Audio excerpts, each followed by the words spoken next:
Welcome to Tucked Into the Wizards Beds podcast, episode 4. My name is Aidan, and I'm here with Ben. Yeah, hello. I can't believe we're at episode 4. I feel like we've done a lot, but we've only done 4.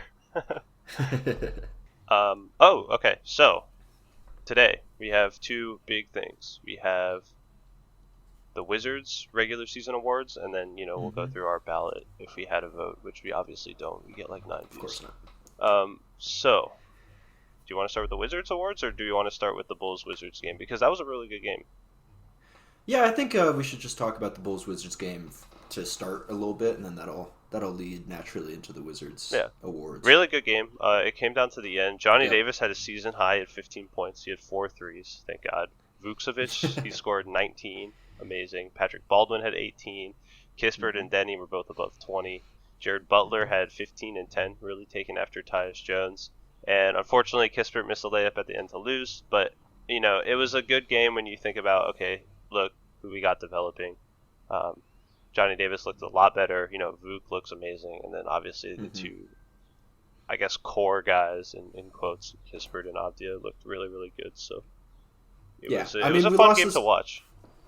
We lost this game, but it's a moral victory for us. Yeah. This late in the season as a tanking team, we're honestly just looking to maximize our losses to try and get down there as much as we can to get those battery lottery odds. We're actually not locked in anymore because the Pistons could win tomorrow. Who are they playing tomorrow?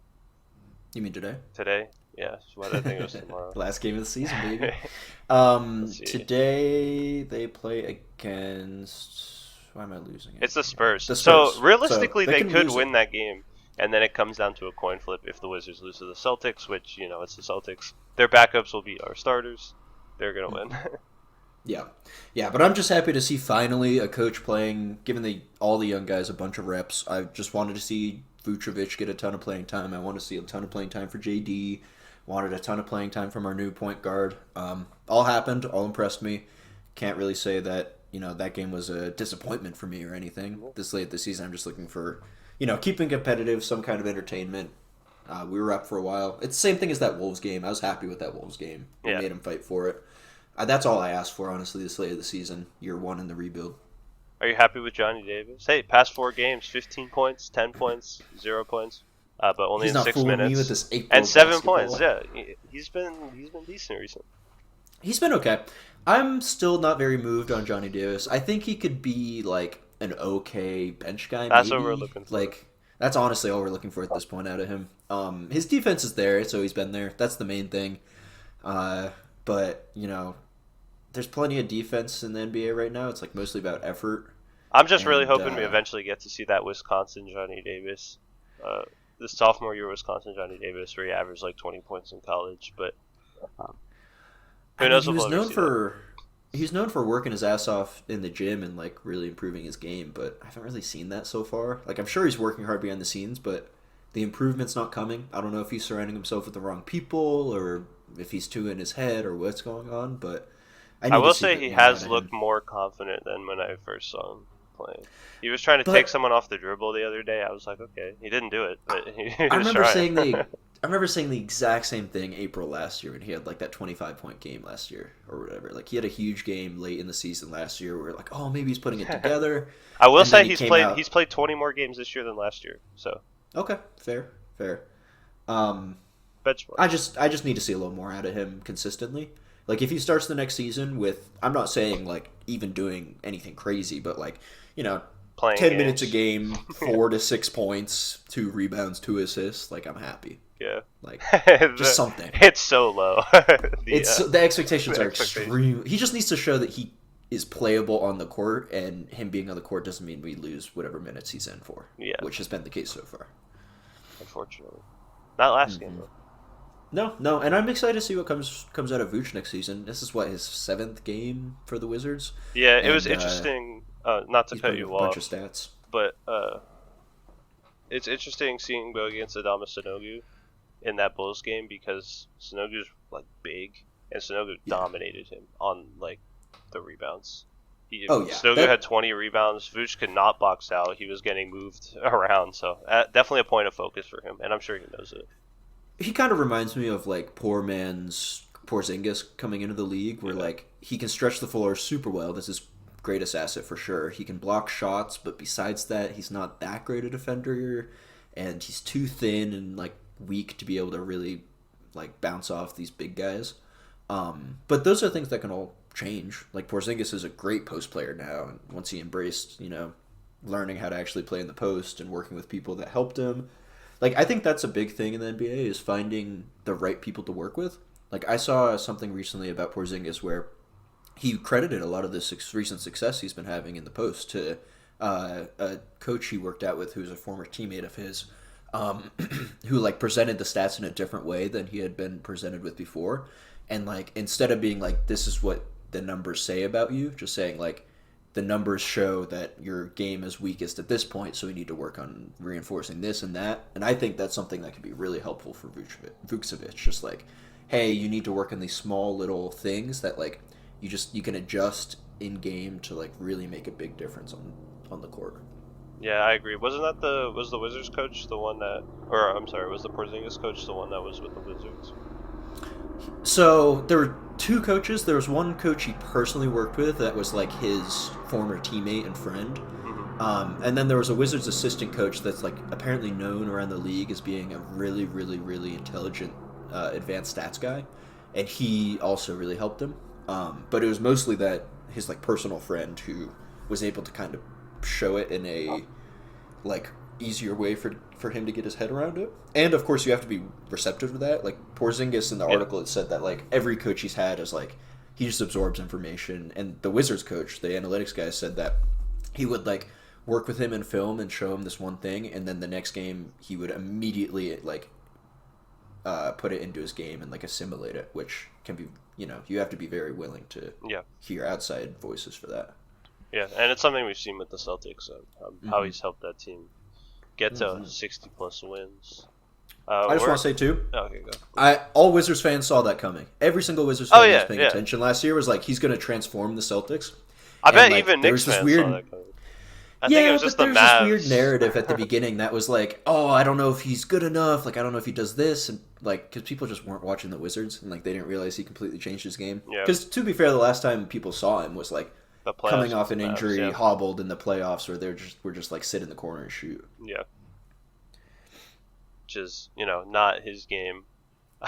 When you're 7 foot, 7'3", you should have more of a game than sit in the corner. Yeah. Anyway, last day of the season, the Wizards' worst season. What was it? Worst season in franchise history is finally coming to an end. It still is pretty fun, though, I would say. To watch. I really enjoyed watching them this year. Weirdly enough, despite them, I mean, a lot of their games were relatively close until maybe the fourth, and they actually showed improvement across. I mean, you saw improvement out of all their players throughout from the day 1 to now day 82. I think this is the first season in the last like 5 years to not like how do I say this, to not fail to meet up to expectations. Like all the other Wizards teams, people had an idea about it. Maybe I would say the Russell Westbrook one kind of met my expectations. I was gonna say that was the last one I was gonna say.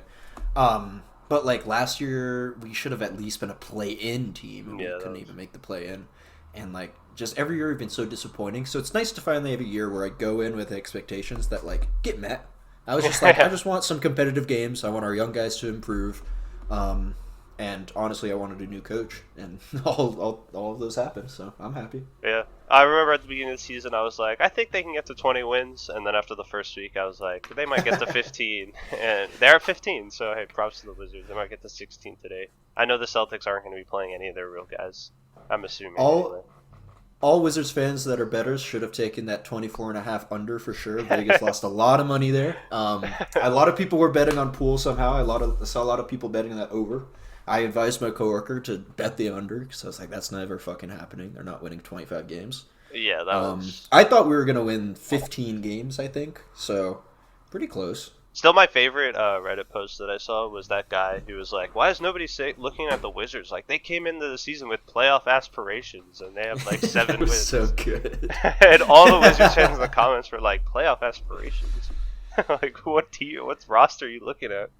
Yeah, for real. All right, let's move on to the Wizards awards. So Let's do it. because it's the end of the season, we're gonna give out our rewards.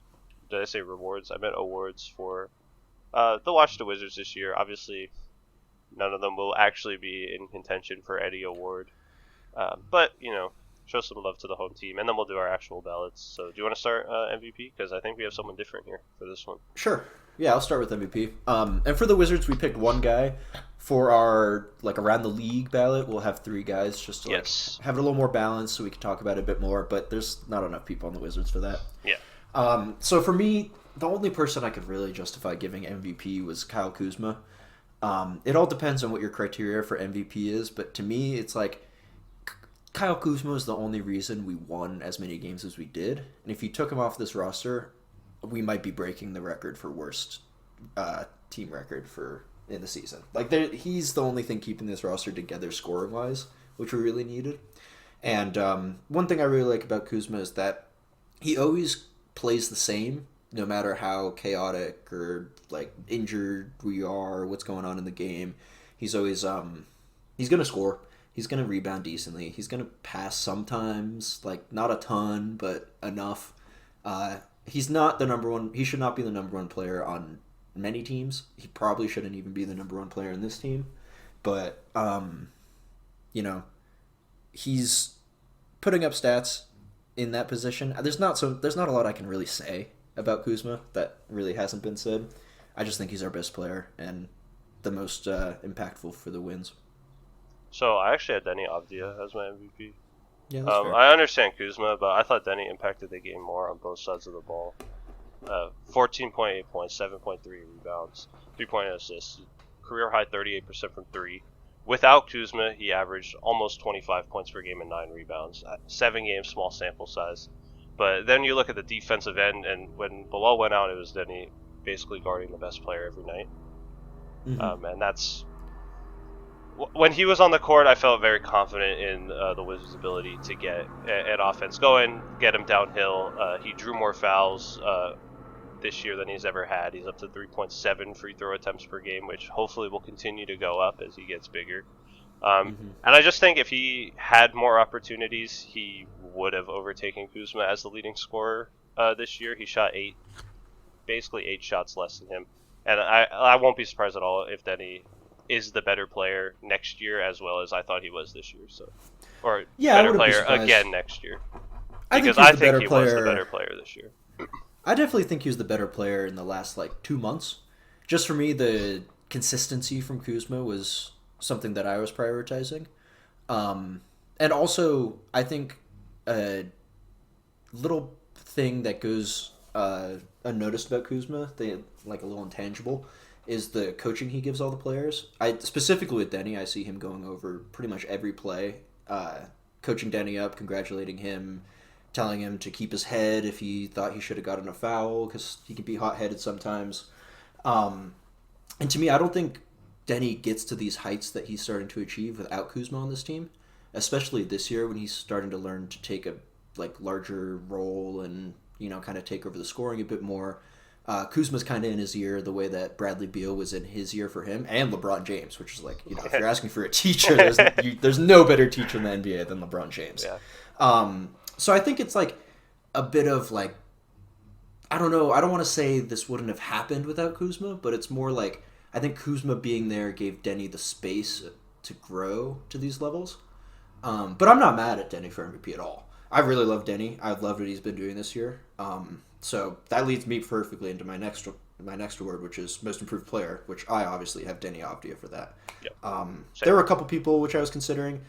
I was thinking about putting Kispert since he really had a big leap offensively. But to me, it's Denny is defending even better than I think he was before, and scoring more than he was before, and assisting more than he was before, and rebounding, and stealing more, and, everything more. So I really couldn't justify giving it to anyone but Denny, especially because, he's had this pressure on him for a long time to really grow into this role and develop the way he has. And, I'm really glad to see him finally blossoming into that. Because Rui was another one of those players that I had really high hopes for. At one point I thought Rui and Denny were going to be 1 and 2 for us, But Rui never kind of grew into it in a way that Denny has.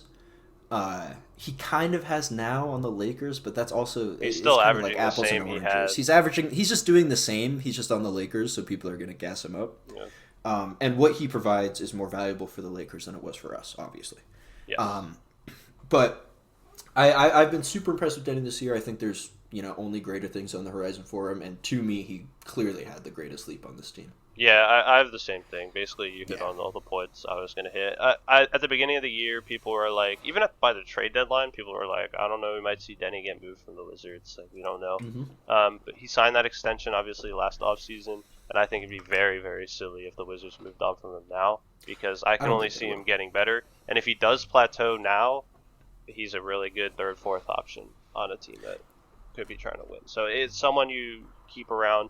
If by the end of the contract the Wizards still aren't competitive, then okay, now we can look. But it's the guy you keep around, definitely most improved for the team this year. I think the way he's been talked about nationally is interesting too. I'm super interested in narratives and just kind of like the way players are being talked about, because in basketball especially, that usually doesn't correlate to how well they're doing. It's interesting. And Denny, for like before the season started, you would hear people like Bill Simmons, like people like Kenny, who we watch, being like, Denny's a great defender. I think he could be very valuable on a contending team like the Kings. I heard him connected to. Those types of teams that are kind of they need a couple more players to really even become competitive playoff teams. But now it's like more of like, oh, the Wizards have something special here. Let's see what they can get out of him. Yes. Which to me is like, that's a good change, because that means that instead of being like, oh, I don't know why the Wizards are keeping him, because they could get something for him if they move him. Now it's like, okay, we see some potential here. And I think that was always there to see if you were paying attention. I just think people don't pay attention. Yeah, the narrative is huge. And it's always, you're always going to see this with tanking teams, especially, is the fact that, the national media and the media as a whole will be like, oh, they need to move on from these good players that are over the age of 23. Or even players that are kind of underperforming, like Jalen Green. Like, do the Rockets need to move on from Jalen Green? And it's like, what? no, they don't. No, he's young, and they're taking it. The worst, they'll just write out his contract. Yeah, and I get like the contract is going to increase in the future, but still, same thing with the Bulls and Patrick Williams. It's like, why would the Bulls trade Patrick Williams now? They're not going anywhere. No. But well, I guess they want to be competitive, Ben, so they need to get some vets in there. Yeah, I guess. But yeah, it always just seems, because it's like, okay, you're trading this guy for draft picks and young players that might turn into this player, or I guess maybe better, but more likely than not it'll turn into this player. So unless you get lucky. I mean, that's definitely a fallacy with sports fans. It's like it's the meme where it's like, oh, this is a great player, but if we trade him, we could get a pick which could turn into a guy like this player. Yeah.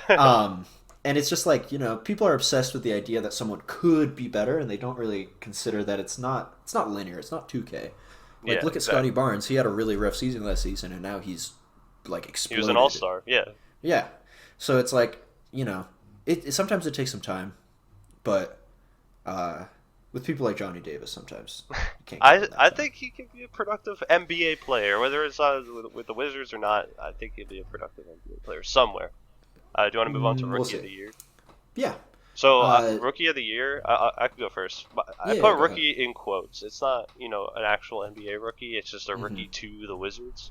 So there was a few options here. Actually, a lot of options. I feel like most of the Wizards were new. But I went with Tyus Jones. Obviously, Tyus Jones is not a rookie, but he is, on the team for the first year. Career highs across the board, 41% from three. Assist to turnover ratio leader, and it's really not close. Look at the stats. He's like well ahead of second place. And just a steady point guard for this Wizards team. I do hope they re-sign him. I hope he doesn't walk for nothing. At least the sign and trade. Because he is like a stable point guard that you could use. He's a good vet. He's exactly what you need on a rebuilding team. Yes, he's exactly what you need on any team, really, but especially a rebuilding team. I do have confidence they can re-sign him, because there's no real other places where he'll get this opportunity. But Tyus Jones, he's my Rookie of the Year. Loved watching him this year. I hope he can continue to improve. Nice. So I took Rookie of the Year in a slightly different direction. I decided to kind of change it into like Young Player of the Year award, because obviously the Wizards don't have that many rookies to choose between.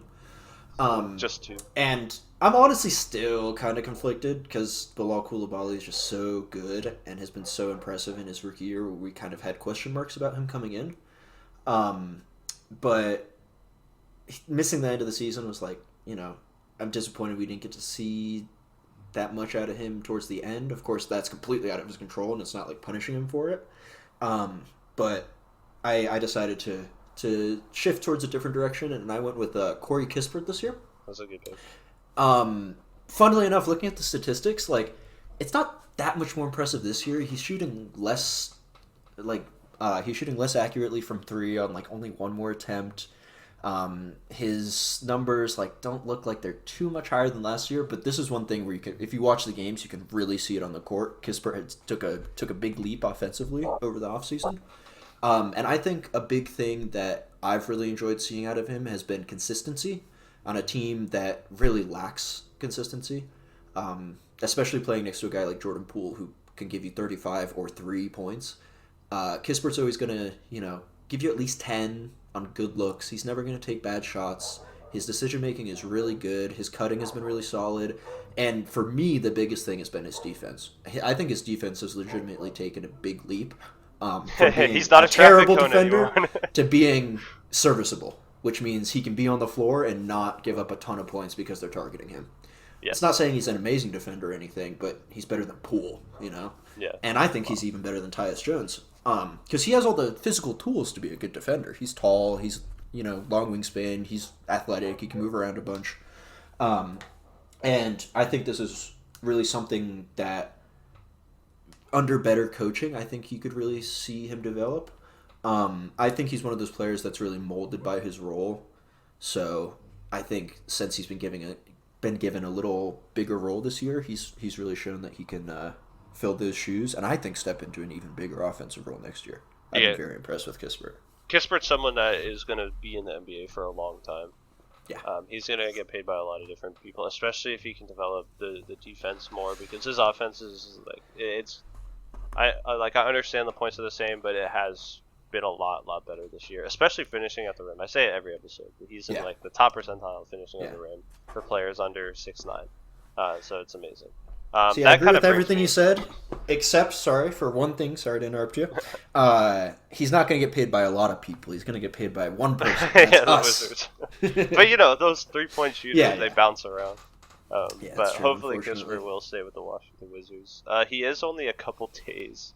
He's a couple days younger than me, which is interesting.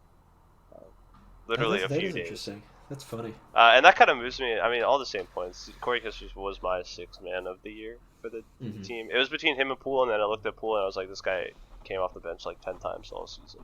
It felt like way more, but it was only 10 times. But yeah, 37% from three, finishes very well at the rim. This guy is the guy you want at the six-man position. He's like a spark plug, basically. You could put him in and he'll hit like 3 threes in a row. It's just perfect. So that was my six-man. I was just curious if you had something else, but yeah, I do actually have a different person. Okay. So I was a little torn because I wanted six-man of the year to be a little different for the Wizards. I didn't want it to just be like best player coming off the bench. So I had 2 selections that I was mulling over. The one I wanted to go with but didn't was Eugene Omoruyi, because I think Eugene Omoruyi really, where he shines is bringing energy and tenacity to this team, when especially in the bench and closing lineups that lack that.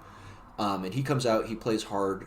He's always gonna make the extra defensive play. But ultimately, I decided to go with Bilal Koulibaly for my sixth man of the year. Mostly because this was a guy who we honestly expected to be playing a lot of reps in the G League this year.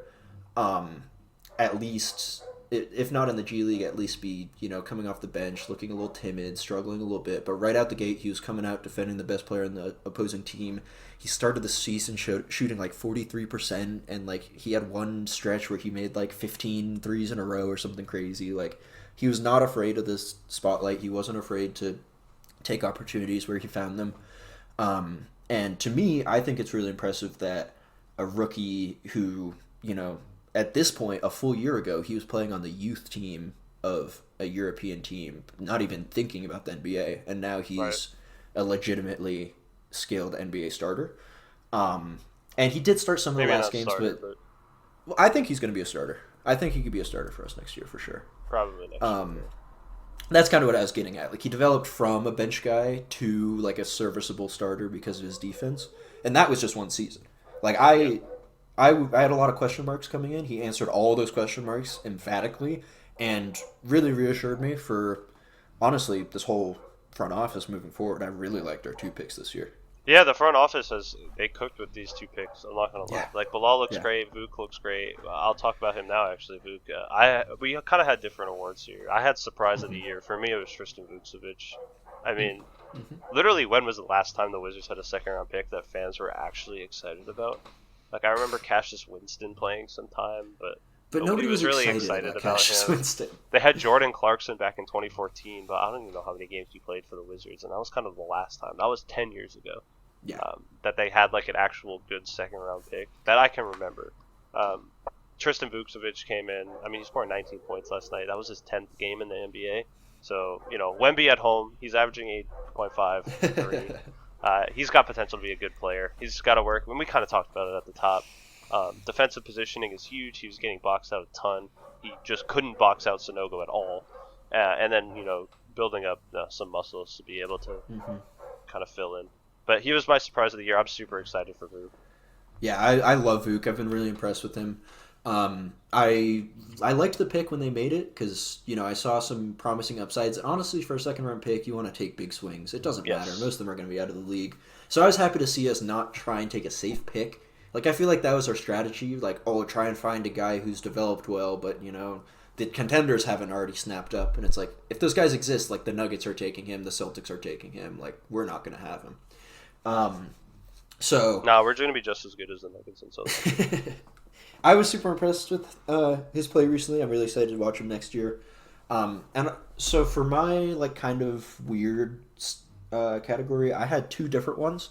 Since one of them I kind of stole.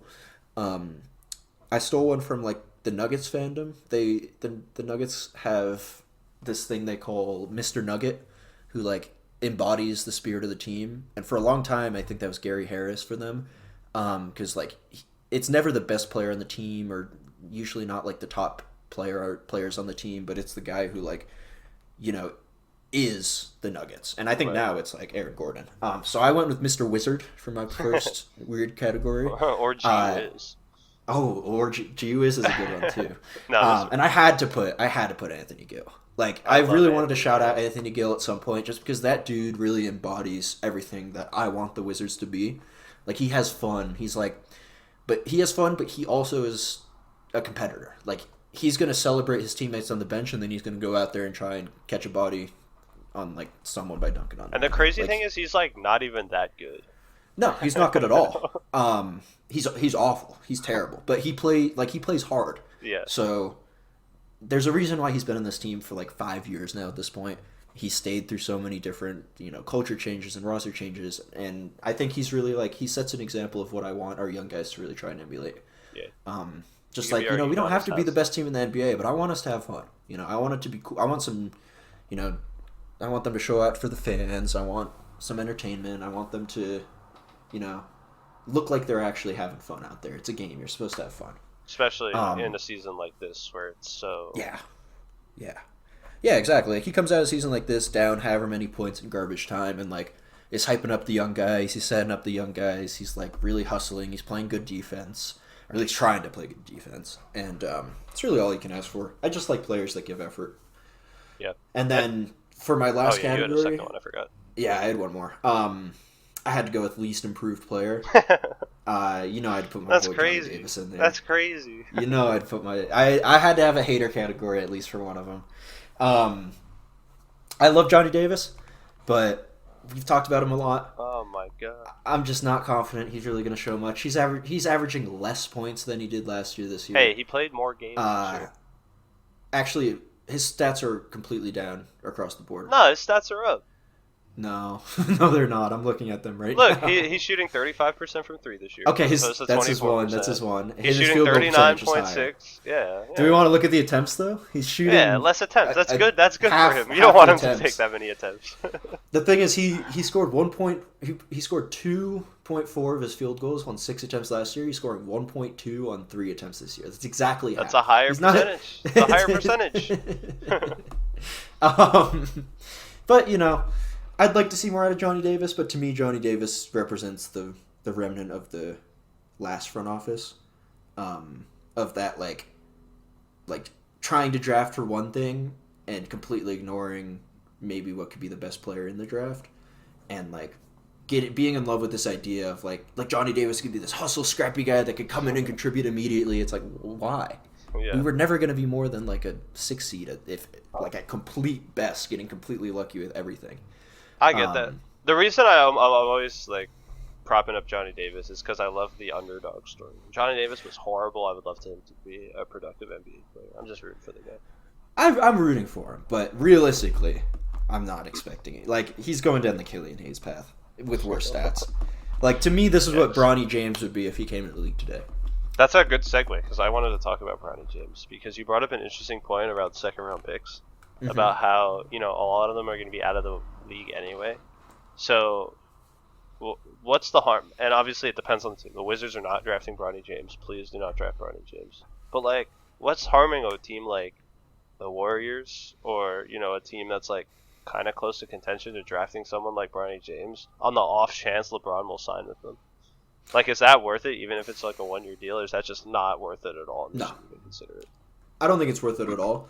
I think LeBron has made it very clear that he would like to play with Bronny, but if circumstances became, if Bronny gets drafted to Detroit, LeBron's not going to Detroit. Right, yeah. It would have to be the right I don't team. think it'd have to be really the Lakers, the Heat, like it would have. The Heat There's a aren't short list of teams, and they're not going to draft him. I could see the Lakers maybe drafting him, but then that sets up something like I think LeBron's a good enough dad where he doesn't want the situation where his son comes in the league and completely shits the bed, and that's his legacy for the rest of his life. Right. Like, yeah. I mean, if I'm Bronny, I go to a lot of people have I go back to college. suggesting, going back to college. A lot of people have been suggesting transferring maybe to a mid-major so he can get more playing time, which, I think I agree. There's no harm in that. I mean, that's what Patrick Baldwin did. No. He played at Milwaukee, Wisconsin. And I think the advantage that Bronny James is always going to have, it's a downside and an upside, but Bronny James is always going to have the media attention, where if he goes to a team that's not as good, where he's going to get the play time, and he suddenly, like, improves a lot, that is going to get noticed for sure. Where a lot of other players, that would not get noticed at all. Like a 4-point per game scorer on like an okay team going to a bad team and scoring like 12, no one's going to be like, whatever. But, if you have all the LeBron James fans, the national media, they're going to hop on and be like, he's got to get drafted and all this stuff. So I don't think that downside is really too bad for him. And I think all this media attention is kind of stupid anyway, because I actually learned that this process is extremely normal for college students that aren't going to get drafted. They declare for the draft, they go work out for like 10 teams. The teams go, oh, well, you're good at this, you're good at that, these are where your strengths are, you should have tried to do this, I'd like to see you do that, I want you to take more threes, whatever. And then you go back to college and improve on that in the next couple years, and then you're a draftable player. So, like, he's not getting drafted this year. I don't know why it's a whole thing. Yeah. Like, people are shitting on him when he shouldn't get shit on, and they're also trying to prop him up when it's like, no, he's not going to the... Still, my favorite graphic, which I'll try to find, was when it said team player under him. That was so good. Especially because USC is like a bad team. And Isaiah Collier will get drafted. That's so real quick before we jump to the NBA awards, which I want to do next. I know you're not an NFL fan, but for those NFL fans just out there, Brandon Ayuk just requested a trade from the 49ers. So I know I'm a Ravens fan. They're always going to be in those talks, so it'll be interesting. I know you're not an NFL fan at all, but I just wanted to point that out. If they're not like top 15, I don't know who they are. So yeah. All right, let's move to the NBA awards. Let's do it. So, do you want to start, or you want me to start? I'm guessing we're going to start with MVP. Oh yeah, I'll start off with MVP. All right, you do your first, second, and third. Yeah, I'll just rattle off top 3. I was thinking I'd talk a little less about these guys. There's some people I want to talk about more than others. So MVP is very clear cut for me. It's Jokic, Luka Shea, 1, 2, 3. Right. I think that's kind of the boring response. That's what everyone's going to have. I think a lot of people are going to move Luka maybe even up to 1 based on the recent play, and I think he deserves it. But at the same time, I think Jokic deserves it. I'm a Denver fan. I've been seeing with my own two eyes what Jokic does for this team. And the biggest difference for me is I don't know if the Nuggets even make the playoffs if you take Jokic off that team. Probably. But that's really all I have to know. say about the it. West is really good. Exactly. Probably Like, the West is insane. And, I was debating a lot about third. I wanted to put Giannis, but I think Shea leading his team to the 1 seed after not even making the playoffs last year you just can't ignore that. So we have the same top 2. I have Jokic at 1 and then Luka. Jokic is averaging 26, 12, and 9. He's got better stats than when he won his first MVP. Yeah. And he's got a lot better stats than last year, which I know was a big conversation. Luka is second. What he's doing can't be ignored. He's also almost averaging a triple-double, which is incredible. No, Luka's insane. I don't want to put Luka down at all. He's insane. So it's very close. Jokic is could probably eke him out, being a top 3 seed in the West guaranteed, and then with the stats he has. And then for my third, I put Giannis. I'm a big Giannis fan, obviously. Shea was up there as well. It was really, really close between them. But Giannis has just been so stable for a Bucks team. He's gone through so much change through the off season, mid season, everything. Giannis has been kind of carrying them throughout the whole season to what right now is the 2 seed. Obviously, that might change. We're recording before the games start today. So I think that's also something that really gets overlooked with Giannis, is that like he needed to be otherworldly to keep his team in contention in the East, and he has. Like, he's been insane this year. Just for me, it's like the East is extremely weak, and the Thunder are crazy, and like Shea's gonna go out there and get you 31 every night. Yep, it was really close between him and Shea. And there's 100% fourth, and I'm sure he was fourth for you as well. Giannis was 100% fourth for me. So. Yeah, easily. Very and close. The fifth is like, who cares? Yeah, it could be anyone. So very, very, we had similar ideas. I feel like a lot of these we might have similar ideas because it is based off, the season. It's not really opinion based almost. I mean, it is, but it also isn't at the same time. So for Rookie of the Year, I have these 3, and I feel like these 3 have kind of been it the whole season. Obviously, Victor Wembanyama is going to be 1. He's doing stuff that no rookie has done in years. Number 2, I got Chet for leading that Thunder team to one of the top defenses, being the anchor there. And then third, I have Brandon Miller, who's been really the only good thing about the Hornets this year. Yeah, I think that's fair. Not a lot of good coming out from the Hornets. But Brandon Miller, he's been phenomenal. And, when they made that pick, I was like, what are they doing? Scooter's right there. I think they actually did make the right pick. We'll see. I think so, obviously, guards take a little bit longer to develop, but Brandon Miller looks phenomenal. Yeah, I love the pick. Just even if he busted, just to give us that gif of the Hornet mascot going down and that was great. But I do think he was a fun pick. I was a little skeptical of him, but he's been really impressive this year. Not too surprising. I mean, my Rookie of the Year is Wemby, of course, like easily Wemby. I thought even when there was the should Chet win it narrative, is always Wemby for me. And then we got Chet, who's like, he's below, like pretty significantly. It's like if you're on the second floor, he's on the first floor. And he would he would win the Rookie of the Year probably like any other. Yeah. Like if he played last year, he probably would have won the Rookie of the Year over Paolo. Was it Paolo? Yeah. It was Paolo. That's debatable. Paolo had a really good year. He did. And honestly, I think Chet's been amazing, but I think his case gets a little buoyed by the fact that he's on the best team in the West right now. Yeah. He's still averaging 16, right now they are the best team in the amazing. West. No, it is amazing. It is amazing. But if we're keeping that analogy of first floor, second floor, in order to get to the next guy, you gotta go outside, take the bus, take that bus from that one SpongeBob episode where they go all the way to rock bottom, and then there you got anyone else. So for my third, I have literally anybody else. I don't think it matters. It's Wemby and Chet, and then Brandon Miller if you want, Thompson Prince if you want, Podzemski if you want. Like, it doesn't matter. Derek Lively, yeah. There's a lot of good rookies this year. I think this is the only year where this is not a conversation. Yeah. It's Wemby. But I'm going to move on to my sixth man of the year. I don't think my my choices are going to surprise anyone. I have the number one answer, Malik Monk, obviously.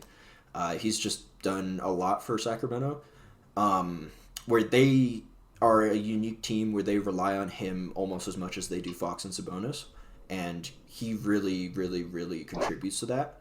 And he's talked about, like, obviously he doesn't like benching and he would prefer to start, but he's talked about, like, I'll do whatever I need to for the team. And Mike Brown has talked about, like, he could start for us. He just provides so much more value coming off the bench. And to me, that's the heart and soul of the six man of the year award. It's just like, a really, really, really good player playing his role. And, like, that's kind of what happened last year with Brogdon. Like, he could start on some teams, or he could have last year, not this year. And keeping that vein, my number 2 and number 3, I have Naz Reid and Bogdanovic. Oh wow, we did the exact same 1, 2, 3. That's hilarious. Naz Reid has been great. I love Naz Reid. He's gonna pop up he's gonna pop up in here again for me. But he's really contributed a lot to this Minnesota team that really needs that offensive spark that he's able to contribute off that bench, and really fill a lot of roles that are tough to fill. Like, he can fill Cat's role and Gobert's role, and, like, obviously not be Cat or Gobert, but do it well enough that, like, the team isn't losing a ton from having him in there instead of them. And Bogdanovic, there's not much to say about him. The Hawks suck, but he's, one of the best bench players in the entire league. He really contributes a lot. And I think if the Hawks get their shit together, he could really be a contributing factor in them being a playoff team, if they are. Well, when they made that run, he was, if I remember correctly, he definitely was. Or was he in the Kings then? No, I think he was in the Hawks, but I don't remember. He was still pretty good. And he's been amazing this year. Malik Monk, I picked for him. He was my 6th man of the year before the season even started, so I'm really happy that it's kind of coming to fruition. And he is as important as Fox is in that offense, especially late. It's really a shame that he's out for the season. It is. Along with Kevin Huerter. The Kings will probably not be making the playoffs. I think Monk is coming back, but Huerter is confirmed back for the season. Monk might be coming back. I don't know if the Kings will make it past the play-in. We'll do our playoff predictions. We'll record it after the games are over. It'll probably be up around the same time. Second, obviously, Naz Reid. Naz Reid is so funny because of Naz Reid, would I be comfortable trading Karl Anthony Towns in the offseason if I was the Wolves? Obviously, they're not going to do it anymore because they're a top 3 seed. Why would you do it? Why would you break up what's working? Yeah. Although, the Jets did, so I don't know. I think they might. I have a coworker who's very into Minnesota sports, and he's tapped into all the, like, intricacies. And what he told me is that Glenn Taylor famously hates paying luxury tax. And which is very ironic. Yeah, I know. And the Wolves are about to have a salary explosion with Ant and Cat and Gobert. Like, everyone's, I think Naz Reid, Ant already got his, but, like, Naz Reid, Cat, there's, like, a few really important people that are up for extensions at the exact same time, which is really going to explode their tax. So I wouldn't be surprised to see Cat be moved for kind of, like, a baffling haul. Like, why would they trade him here? Because I think they might want to avoid being in the luxury tax. But that's just speculation. That's really, really disappointing if that happens, especially when you look at his comments about the whole, like, ownership situation. And, and A-Rod backing out, and how he was like, oh, A-Rod, they won't pay the tax. And then if you don't pay the tax now, it's like, it looks really, really bad. But, billionaires and looking bad, that's not like a new thing. So no. I don't know if you saw it, but he just leaked a story to Woj that was like, A-Rod and Lore submitted a financial plan that would have been trading Cat because they don't want to pay the tax. Yeah, and like, that's what I was referring to. Yeah. If you look deeper into it, the league actually requires all teams to submit budget proposals for all kinds of situations. So they probably submitted all kinds and like, hey, if we're bad and we need to move on, this is going to be what we do, just in case, like, we have the money for it. And then he took that and spun it as this was their only avenue or whatever, and it's like, ugh, I hate all the posturing. Glenn Taylor is a piece of shit. It's been known for years. Yeah, he cannot field a competitive team. This is the first competitive team since 2002 with KG. So, Glenn Taylor is the reason why KG doesn't fuck with Minnesota. KG fucks with Minnesota. He doesn't fuck with Glenn Taylor. He said, "Fuck that snake backstabbing motherfucker" or whatever. Famously, he's terrible. So, I hope for Minnesota fans' sake, he sells the team, which he's not going to do, or they just can remain competitive in some way. Because I feel like, especially Minnesota, man, they need deserve something. it. They need a championship in some sport, man. They're fiending. Yeah. Hey, at least the Wolves are good. It's kind of bleak everywhere else. They got The Vikings. Yeah, they lost Kirk Cousins. yeah, they The have Twins. what's his name? Dodson? Is that the guy's name? Dobson? I don't know. Josh Dobbs. No, they got someone else, but I can't remember who it was. Yeah, my coworkers hates that guy. I don't remember. Who he Don't is, but he ask me about about hockey. him. I don't know anything. The Wild. No, I don't know shit about They the might be Wild. good. I think the Wild are okay, and the Twins are fucking awful. That's all. Twins made the playoffs last year, but did they? Yeah, they just lost. Coach of the year. Speaking of Minnesota, my first coach of the year is Chris Finch because huge surprise. I somewhat expected them to be this good, but not 1 seed. Mm-hmm. We're talking about them as possible championship contenders. Good. Mm-hmm. Second, Mark Daigneault, I think is how you say his last name. That's how you say it, yeah. Obviously, the Thunder jump should be. I mean, it's been an amazing jump from Shea. It's been an amazing jump from J-Dub. It's been, Chet integrating perfectly into the lineup. Isaiah Joe, Kasich Wallace as a rookie has been really good. And then with the acquisition of Gordon Hayward, they just continue to get better. And then third, I have Joe Mazzulla. I feel like if you're the best team in the association, you should be on the list. So this is funny. This my list is going to be funny. I got Mike Daigneault as first for a lot of the reasons that you said. Yeah. And one thing that I wanted to really emphasize was a lot of young teams can fall into this trap of like feeling the pressure on them too much. I think that happens to the Grizzlies a bit, or it did happen to the Grizzlies a bit. And it can be tough to kind of keep that spark and the thing that makes basketball fun for people. And I think that's what Ja Morant brings to Memphis. He reminds them like, hey, have fun. It's just a game. And I think Mike Daigneault's done a great job with that. I don't know what he's doing behind the scenes, but, they seem composed. They don't seem like they're out of their depth at all. They're having fun. They do their press conferences together. They're joking around. They constantly hang out. It really seems like, looking from the outside in, there's a big emphasis on building a culture of like togetherness and brotherhood, and like not just that, but have fun out there. Do some highlight plays, make some jokes on the broadcast when you're getting interviewed, like whatever. And his rotations have been perfect. I love what he's gotten out of all of his players.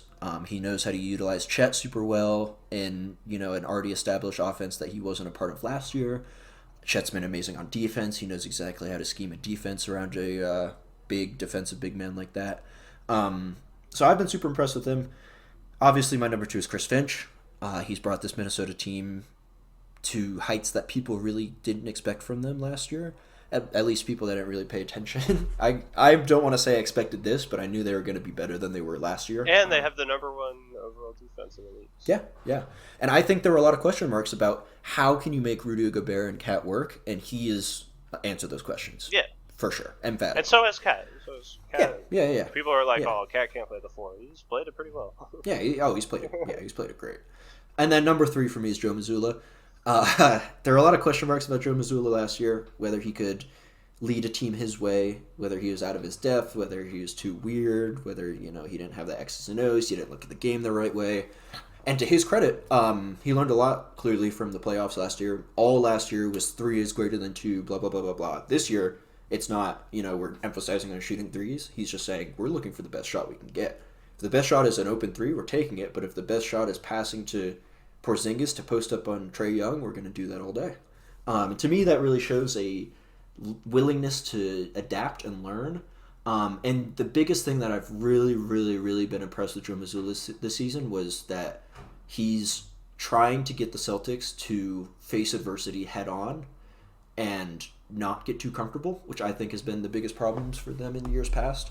They secure a top seed. They look great. They went to the finals last year. We can just sleepwalk to the finals again. And then you get fucked up by an 8 seed Heat who should not have won that series. I think they kind of underestimate their opponents sometimes. They look forward a bit too much. And I think Joe Mazzulla is the perfect coach to kind of recenter that and be like, hey, you guys haven't really done anything. And like, if we want to win, we need to approach every game like it seriously matters. Because if we're being honest, not every game in the regular season seriously matters, and the Celtics have clearly against the Wizards. So every game against the Wizards doesn't matter for the Celtics. Yeah, and I don't think they're going to try hard this game because I think Joe Mazzulla has a good idea of like when he should do that. No, we're going to see the all-white lineup or something. Yeah, we are going to see the all-white lineup, and that's another thing. He's not afraid to tinker with these lineups when he's in this position where he can afford to lose a few games, but the message isn't like, oh, we can afford to lose these games. It's like, you better treat this game like you're in a garbage time lineup, or not a garbage time lineup. Like, you're subbing in for a clutch, like, playoff 10-minute run or something, Like, you need to treat this game like it really matters, no matter what lineup it is or who's in there with you. And we've seen some losses the past few games, but I don't really think it matters. Last year, I remember the Nuggets were like 1-4, 2-4 heading into the playoffs, and everyone was dooming and glooming, and then they just sleptwalked to the championship. Yeah, I kind of remember looking up something, and I'll have to do more research on this, but how momentum going into the playoffs actually matters a lot less in basketball than it does in other sports. Players just know how to turn it on. I'm not going to get too deep into that because I don't know for sure, but I think those three are kind of the three coaches that really are the only three that have a chance. I think Jamal Mosley you can make a case for the Magic, but I don't think he's going to win. I honestly heavily considered putting in Michael Malone instead of Joe Mazzulla just because we've seen a high level of poise coming from the Nuggets coming off a championship run, which is pretty Those rare. guys never win, though. No, they never win. But I wanted to, shout him out a little bit. But also that I feel like that comes from Jokic a lot as well. Yeah, Tom Thibodeau is another one as well. I mean, he'll always be in conversations with that, but it's not gonna win. Tibbs did great with this Knicks roster, but also the front office did a great job with their moves the past couple of years. Yeah. Kudos to the Knicks front office. They've really turned shit around after sucking for 20 years. So I'm going to move straight into the most improved player. But before I lay out my picks, I just wanted to talk a little bit about how I personally think that the most improved player conversation should be handled and kind of comparing that to how it's being handled now. Right now, we're seeing the person who's going to win is Tyrese Maxey. It's not a question.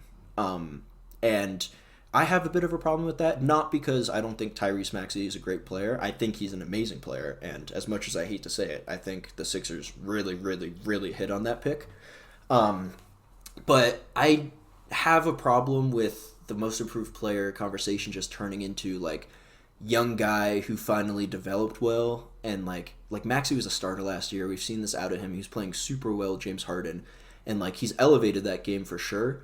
But to me, that wasn't unexpected. He was always going to reach those heights, and that's also why I don't have Scotty Barnes on my besides the games played, but that's why I don't have him on my list, because like I always had faith that Scotty Barnes was going to be a great player ever since his first year because he's shown flashes that he could. For me, the most improved player award should go to players that, you had question marks about their production. Were they able to be starters? Did they even belong in the league? And then they come out and prove those people wrong. So that's why for my number one for most improved player, I have Naz Reid. Naz Reid, like we mentioned earlier, he was undrafted. No team decided to take a risk on him. And, I don't think even last year, a lot of people didn't know who Naz Reid was. And like now he's filling these holes in the offense and defense for the Timberwolves in ways that like really allows them to be much more consistent and stable than if he wasn't there. And it's very hard to come in and provide meaningful minutes for behind two skilled big men like Cat and Gobert. And he's able to fill those roles extremely well. When he's asked to start, he comes up and, really shows what he can do, except in that Wizards game when he got ejected instantly. But like he's really been contributing in ways that I don't think anyone really expected from him, even with his productions the past couple of years. And, to an extent where like it's a meme where people just put Naz Reid everywhere because Timberwolves fans can't resist talking about him, which I don't blame him. If he was on my team, I wouldn't be shutting up about him. So in that vein, my number 2 pick was Kobe White. There were questions about his long-term future with the Bulls. Among Bulls fans, regular people didn't even know who he was or cared. And I knew him as the guy that did a funny Popeye stomp when we were watching. Which we cannot find. Which we can't find. If anyone's watching this, they know that game where Kobe White missed a shot and then stomped around like Popeye afterwards. Please let me know. I need to find that. But he's really shown that not just that he can be productive for the Bulls, but that he can start and be their point guard of the future, which I don't think anyone expected. Like the biggest Bulls fans around will tell you, like, we thought this Patrick Williams was going to develop like this, not Kobe White. Yeah. So I really like that story of just kind of a not unknown player, but a player no one expected coming in and really contributing in ways that they didn't expect. And so for number 3, I didn't really know who to put in. I put in J-Dub from the Thunder.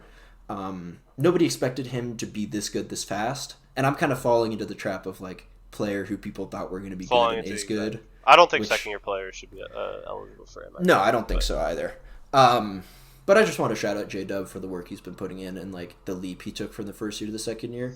I just didn't really know who I wanted to put in third with the criteria I had, so I just put J-Dub because I liked him. But I just get... I know Max is going to win. I'm not saying he shouldn't win. I just think we should be rewarding these players who hadn't shown this potential before and then stepped up and really hit it out of the park. Yeah, I agree with you. My first pick for the MIP is Kobe White. Nice. Jumped up 10 points per game, 3 assists. Like you said, we're not sure what production we could get from him. He went from, a 6-man, possibly, spark plug, to a guy that I feel like the Bulls might be comfortable with trading Zach LaVine now because they got Kobe White. Yeah. Which they should always have been comfortable with trading Zach LaVine. They need to do that. Please trade Zach LaVine. Yeah. But, Kobe White has really made it easier for them to do that. Second, I put Tyrese Maxey, 5-point per game jump, became an all-star, really led that Sixers team when Embiid went down, kept them somewhat afloat. I remember, I don't even think Maxey played these games, so this is kind of a tangent, but they had 2 games against the Knicks where they didn't score more than 80 points both times. But anyway, side note, Sixers hate side note. Maxey has been amazing, and especially without Embiid, he's the only reason they're still in play and contention right now. Yeah. So, Maxey number 2. And then number 3, I put Jonathan Kuminga. Kuminga was a guy for the Warriors who didn't play at all. And we always kind of saw the flashes of Kuminga, but this year he's really put it together. He's up to 16.3 points per game. He was at 9.9 before his last 2 seasons.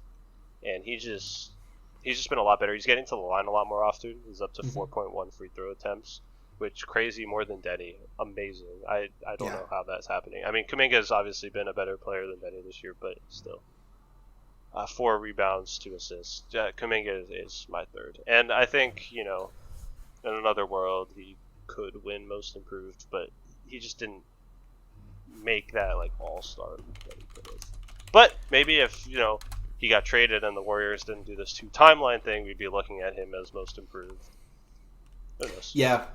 I just, real quick, I want to go through the most recent Most Improved players, just because, I know one of them shouldn't win.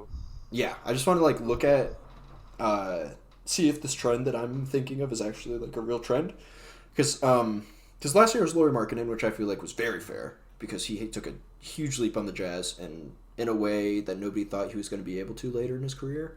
But then we have guys like Ja Morant. Ja Morant is the only one where I really think that it's taken off. If we really want to look at this, we have to look at the nominees too, because it's a little different. I think they've done a pretty decent job besides the Ja Morant one, which is why it's kind of shifted. Because I didn't love the Ingram one either, or Siakam. Siakam won the year before their title run, and he was already a really good player then. And Oladipo won in 2017. Well, Oladipo, that makes sense. He was drafted. I guess he deserved it. And Giannis deserved it in 2016. All these, I feel kind of deserved it. It's just this Ja Morant one that's. But to me, Tyrese Maxey is like the Ja Morant one, because I had Sixers fans telling me that he was better than Harden last year. So if he's better than Harden, why are we suddenly putting him for MIP when he's just? That's why I got Kobe White. The more opportunities. No, yeah, I'm just bitching more about the general media landscape where it was a done deal 4 months ago that Maxey was going to win, and it's he just is getting a bigger role because of opportunities given to him, not because of, I think, a dramatic improvement in play. And it sounds like I'm hating on Maxey too much. I really like Maxey. I wish he was a Wizard, not a Sixer. Classic. And he's an amazing player. That's why I don't want to give him this award, because I feel like he was already at those heights that people are giving him now, Right. I feel like I'm kind of with you. Yeah. Without Harden, he could have been an All-Star last year. Yeah. Harden was kind of a Mickey Mouse All-Star. Or no, he wasn't last year. It was 2 years ago. Whatever. It doesn't matter. I'm getting off topic. I'm looking at these most improved. I mean, there's 3 Washington Bullets down here, which is funny. Purvis Ellison, Don McLean, and George Murison. I don't know how to say that. That's what I'm saying. That's the last time the MIP award was great. We need to return back to those back days. in the 1990s. Give it to Denny Ofdia. Also, another interesting note: Danny Granger won in 2009. I was watching Wipeout, like that old show. His brother won Wipeout. I was like, wait, that's Granger? funny. That's interesting. That's really funny. It's crazy that Wipeout is that old show now. It's so old. I know, and it feels it when you watch it. Oh yeah, oh it feels old. It's such a product of like the 2007 to 10 weird reality competition shows. Yeah, but hey, it's fun seeing people fall off obstacles. So. I love Wipeout, and like I like even the like grown up Wipeout stuff, like American Ninja Warrior and all that shit. It's fun. Yeah, it's just fun. We're going to DPOY. Yeah, we got DPOY, and then we got Clutch Player of the Year, and then we got some basketball to watch. I think our DPOI is going to be pretty similar. Probably. Number 1, Rudy Gobert. He's anchoring the number 1 defense in a place where people were like, can this guy even be here and be productive? And for me, he's really like shown that he is the defensive player for me of this kind of era, where like it's always AD and him. And I think AD gets Draymond a bit of an edge. would like to make a winner. hey! He's the last era. His era is over with now. Yeah. And AD's been like amazing defensively. Don't get me wrong. I have him on here, but I think he gets a little more shine because his offensive numbers are better. So people just see that and like go, like he's a better player. But I think Rudy Gobert is clearly the best defensive player. And I was a hater back when he was on the Jazz. I didn't like him. I thought he was bad. I was like, people aren't scared of him. They're going to go on him, whatever. But I think this Wolves team is really showing what he can do in a functional defense that the Jazz never really had. Jazz had no perimeter defense. Guys were just blowing by everyone, and Gobert had to struggle to, catch up. And now with an actual defensive scheme, he doesn't need to scramble anymore. He can just kind of be anchored in the spot where he feels comfortable and let everyone else roam. And I feel like that's a lot better for him. And I think it's also kind of a byproduct of the way that NBA defenses have kind of evolved, where like he didn't fit well in that kind of static eye guard man system, and like they were trying to play like a kind of drop thing and like, but without good defenders, and it didn't really work. And now it's really established that like if you don't have 5 solid defenders on the floor, you're just going to get switched to oblivion and lose. So you need like, you can't really there's not a lot of people in the league like JJ Redick around anymore, where you can just hunt them every time and always get a bucket. But like Corey Kispert, you can't Duncan do that Robinson, to him. maybe? I don't know. Yeah, Duncan Robinson, and he's an amazing shooter that doesn't get a whole ton of play because of that. Yeah. Like, no, I agree with you. He didn't really play at all in the finals because the one game they tried to, Aaron Gordon got 20 dunks on him. I thought you were talking about the bubble finals. Oh, well, yeah. But that too. Yeah, that too. AD and Rondo had a field day with that guy. But then for number 2, I have one that I think people might even have as their 1, which is Victor Wembanyama. We're gonna have the same 3.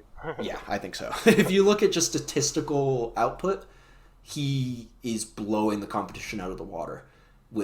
He has the highest blocks in the NBA right now. He has the highest stocks for a rookie year in NBA history or something. Like, I just don't like to fall in the trap of like. Defense, I think, is something that you can't quantify with stats, even the advanced stats. I think it's really a eye test award and like eye test kind of thing, which I think is why it can be so divisive. Like how people were saying that Jokic was a bad defender when like he's not a bad defender. He's just like not a great defender. It's also, amplified a lot more when you're the center. Yes, exactly. When you're not like an elite defender. But Wembanyama's a great defender. And the thing to me that really cemented for me was like he is blocking 3-point shots that are classified as wide open shots. Yeah, that's like what the nuts. fuck? He's the only player in the NBA to do that this season. Like I saw a clip of him in like the key, and he's like, "Oh, I'm open. Let me take a shot," and he just contests it halfway up. And the guy after the game was like, "I guess we got to take like rainbow shots and like really go high up and do the Steph Curry skyfucker thing. Otherwise, we can't score on this guy." Victor Wembanyama, the Gobert era is over. Yes. Like, this is going to be his last DPOI. Wemby's going to take it from here. Yep. I think Wemby's going to win like 8 DPOIs in his career. It's going to be crazy. I think Wemby's coming a lot sooner than people think. I'm very excited because I really like Wemby. I really like the Spurs, but he's going to get a lot of haters real soon because I think a lot of West teams are going to start feeling real insecure about themselves. Yeah. I think he's going to get a lot of Warriors and Lakers haters. Actually, I think he's going to get a lot of Lakers haters and a lot of Warriors dick riders to put him over LeBron and the GOAT conversation because those two have a very toxic relationship. California, and don't forget the other Texas teams. I mean, true. They're probably so sick of the Spurs being really good. Yeah. This guy again. Yeah. See, I always like the Spurs because, like, this is going to be the whitest thing I've ever said. But they just play such good fundamental basketball. They play the right way. You know, like, I love watching them because it's like watching the Nuggets. It's like, this is how basketball is meant to be orchestrated. It's like watching, like, a fine orchestra play a symphony. Or, like, sometimes, like, watching, like, Prime Harden is, like, it's kind of ugly, but it's like a guitar solo. Like, it's going to be flashy. It's going to score you a lot of points. It's going to work most of the time. But it's not really... that's a bad analogy. Guitar solos are really fun to watch. Anyway, I think he's... you know that clip of the guy going, "You have no idea how good Tim Duncan was. Oh my god." Yeah. Oh, sorry. It's true.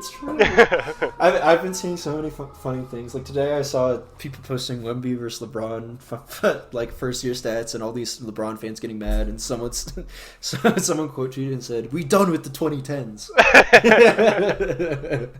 He's right. And then rounding it out is AD. There's not much to say about AD that hasn't been said before. One unfortunate thing I think about AD is that he's not the best player on his team, so he gets kind of overlooked in a lot of these conversations, and I think he gets kind of underrated, especially because he's on the Lakers and people love to hate him. I love to hate on the Lakers. Anthony Davis is a great player and a great defender. It's just unfortunate that he's been playing with a guy that's just been clearly so much more dominant defensively. And Anthony Davis, I think, is the more polished player in general over Rudy Gobert, just because of his offense and what he provides over there. Just Rudy Gobert anchors the defense in a way that, you know, AD can do, but hasn't shown that, you know, he hasn't really shown that this year. And that also might be kind of unfair to say because of comparing the defensive personnel. AD does not have the defenders that Gobert has around him. So he's kind of in the same position that Gobert was in Utah. But also at the same time, it's like, I mean, too bad then. I guess you don't have the best defense, so too bad. Yeah, I mean, I have the same three. I have Gobert, Wemby, and AD. I'm very, very surprised he hasn't won a DPOY, and at this point I don't think he will. Yeah. Because he's such a dynamic defender. And he's basically the reason why the Lakers are dead last in defense. Not dead last, but at the bottom. I think it's a shame, too, because his offense outshines his defense sometimes. So people are unwilling to give him the defense award when they're like, oh, but his offense is so good, His offense is so good, yeah. No, and it's I think it's kind of unfair to him, and I do wish he would retire with one. It's just unfortunate that, you know, he hasn't been the best defender every year that he hasn't won, so... I mean, that's how it goes sometimes. He's got a ring. Gobert doesn't yet, so I'm sure he'll be fine. Yeah, I'm sure he's completely fine with it. So Wemby's averaging 3.6 blocks this season. Yeah, that's I'm like, what, 26 minutes? What the fuck? Yeah, so I looked up who else averaged 3.6 or higher. That'll put him 1, 2, 3, 4, 5. They're like in the top 10 all time in terms of blocks. Is it seasons or players? Seasons. Can I guess top 4? Sure. Wilt. No, you're not getting them. Damn. Mark Eaton is number 1. 5.6 blocks per game Holy in 1984-85, which is crazy. Oh my god. Bro was just sitting in the paint for 30 seconds. Just block. Wizards, or I guess Bullets legend, Mantu Bol. Let's go. Had 5 blocks per game. Elmore Smith, that's a fake guy, had 4.9. Yeah, that's fake. Mark Eaton again. That guy's AI. Rollins. Kareem is down here. Bill Walton. Good company. It's crazy how Wemby's already in that company in terms of blocks. But 5.6 blocks per game is insane.